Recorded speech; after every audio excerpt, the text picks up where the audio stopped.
Transição planetária, segunda parte. Sétima questão. E as profecias? Profecias apocalípticas referem a essas catástrofes, decorrem de processos puramente imaginativos. Basta lembrarmos, quando a Terra se aproximava do ano 1000 da era cristã, muitas pessoas se suicidaram. Houve verdadeiros processos kármicos entre os povos, não provocados por catástrofes, mas pela ignorância e desesperos humanos, porque anunciavam que do ano 1000 a Terra não passaria. Outra vez, essas lendas criaram novos temores da passagem para o ano 2000. Como estávamos um pouco mais esclarecidos, tivemos bem menos desacertos e tudo transcorreu de maneira serena, através dos processos naturais da evolução. Se as pessoas realmente dão tanta importância às profecias, então, por favor, interpretem esta. Mateus, capítulo 24, versículo 36. Quanto ao dia e à hora, ninguém sabe, nem os anjos do céu, nem o Filho, senão o Pai. Ou seja, não há pessoas na Terra que tenham capacidade de prever este tipo de acontecimento. Questão 8. Como se dará essa transição pela visão espírita?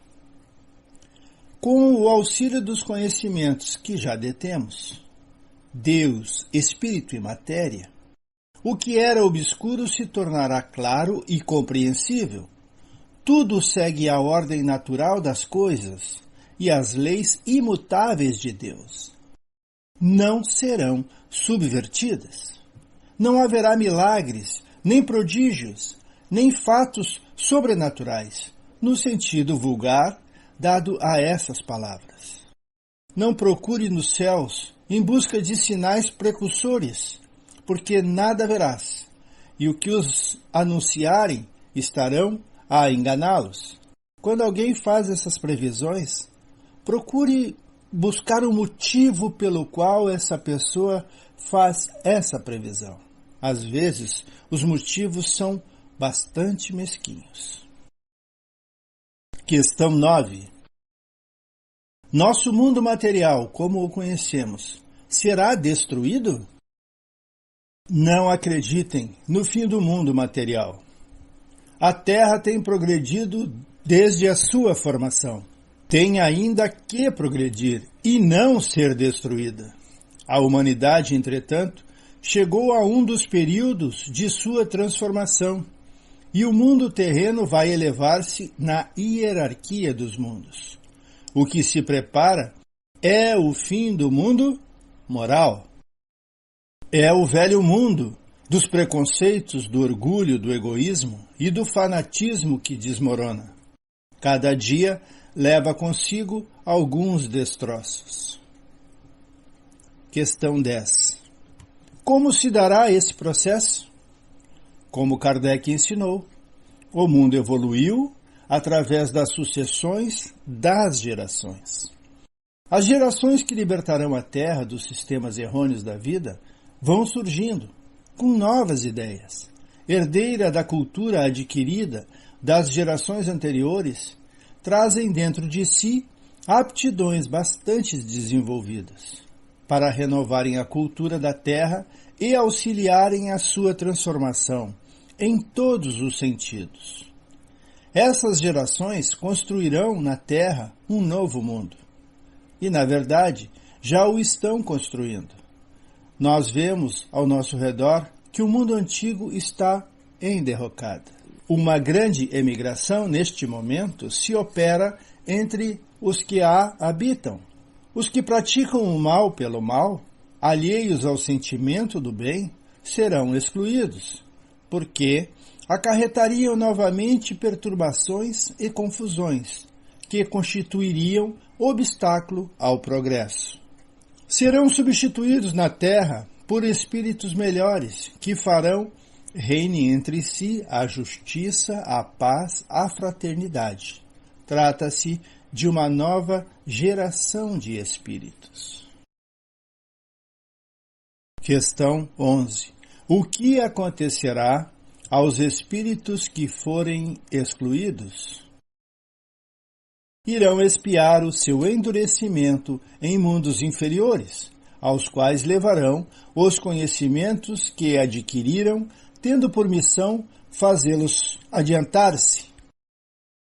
Lembram dos capelinos? Para quem não sabe o que eu falei, é do livro Exilados de Capela, o povo que não avançava num dos planetas da constelação de Capela, então foi trazido aqui para a Terra. É um bom livro para algum conhecimento a respeito dessa área. Questão 12. Todos os espíritos inferiores serão excluídos? Ninguém pretenda que todos os espíritos retardatários serão expulsos da Terra e relegados para mundos inferiores. Muitos estarão de voltar, porque muitos cederão ao império das circunstâncias e do exemplo. Neles, a casca está mais estragada do que o cerne.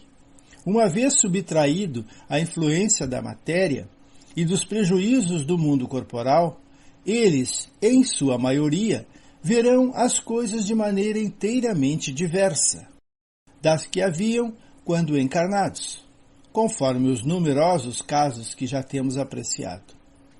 Para isso terão ajuda dos espíritos bons, que por eles se interessam e que se esforçam por esclarecê-los e por lhes mostrar que errado era o caminho que trilhavam. Questão 13. Mas como será essa nova geração? A nova geração se distingue por uma inteligência e uma razão, em geral, precoce, juntas ao sentimento inato do bem e das crenças espiritualistas, o que é sinal indiscutível de certo grau de adiantamento anterior. Não se comporá tão só de espíritos superiores, mas de espíritos que, já tendo progredido, estão dispostos a assimilar as ideias progressistas e aptos a secundar o movimento regenerador. Questão 14. O que é o mundo de regeneração? Os mundos regeneradores servem de transição entre os mundos de expiação, o que estamos agora, e os mundos felizes. A alma penitente encontra neles a calma e o repouso e acaba por depurar-se. Sem dúvida, em tais mundos, o homem ainda se acha sujeito às leis que regem a matéria. A humanidade experimenta sensações e desejos, mas liberta das paixões desordenadas de que somos escravos. Isento do orgulho que impõe silêncio ao coração, da inveja que a tortura, do ódio que a sufoca.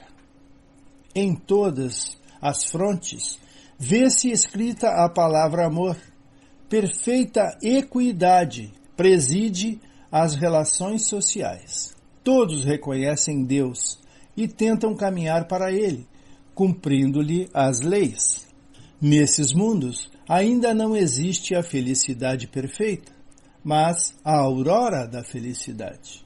O homem é ainda de carne e por isso sujeito às vicissitudes de que, libertos, só se acham os seres completamente desmaterializados.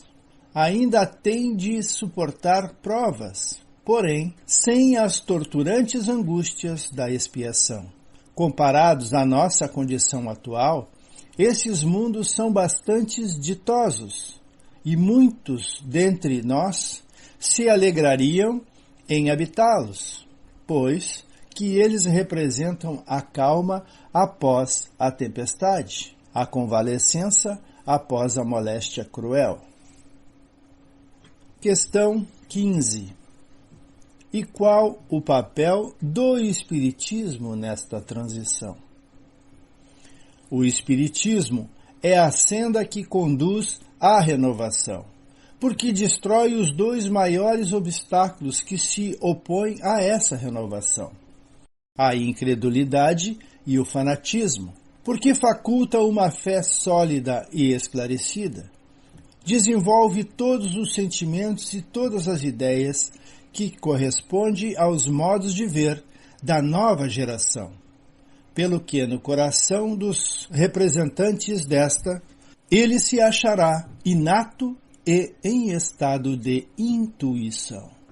Assim, a nova era se implantará e prosperará pela força mesma das coisas. Tornar-se-á a base de todas as crenças, o ponto de apoio de todas as instituições. Todas as 15 questões foi respondido através de 3 livros: o Evangelho segundo o Espiritismo e Obras Póstumas de Kardec, e o livro No Limiar do Amanhã, de Herculano Pires.